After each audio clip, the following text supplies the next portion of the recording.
It is beyond a great pleasure to be here. It's a great blessing, and I'm so happy to be with all of you.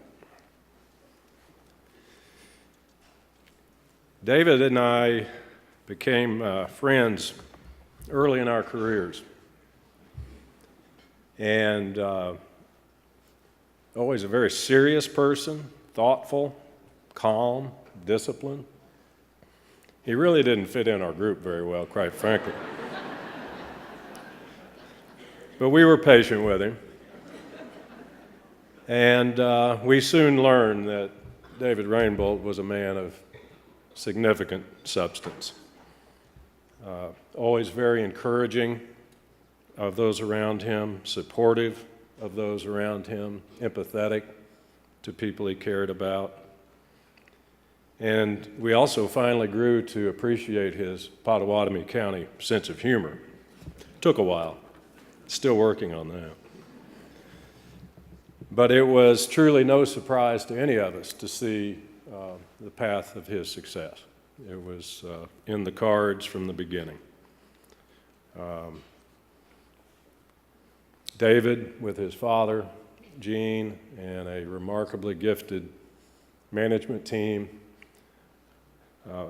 through incredible focus, diligence, consistency, creativity, and lots of hard work, built a great Oklahoma company. A company that is very important to our state, very important to so many businesses in our state, and hence, of course, so important to so many families in our state.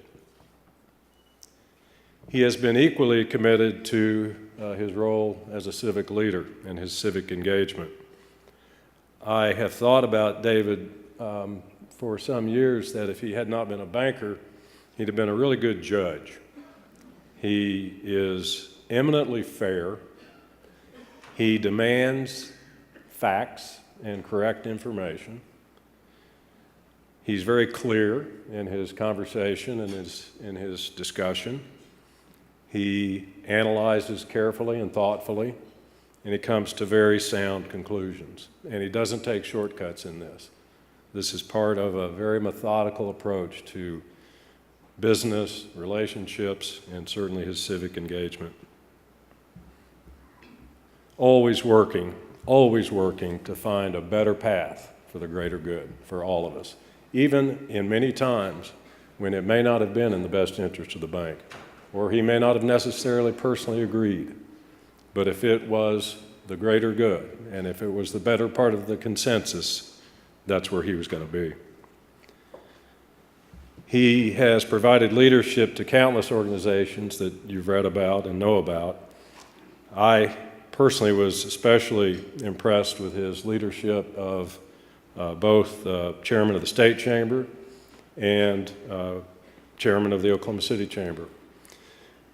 During that time, facing very daunting challenges here in state government, jumped right in on this step-up plan that I know we all are familiar with and provided leadership there, a plan that we all supported and believed in. And when it didn't work out, he moved to the next thing. Of special importance to me, and I'm forever grateful to David for this, is his engagement with criminal justice reform.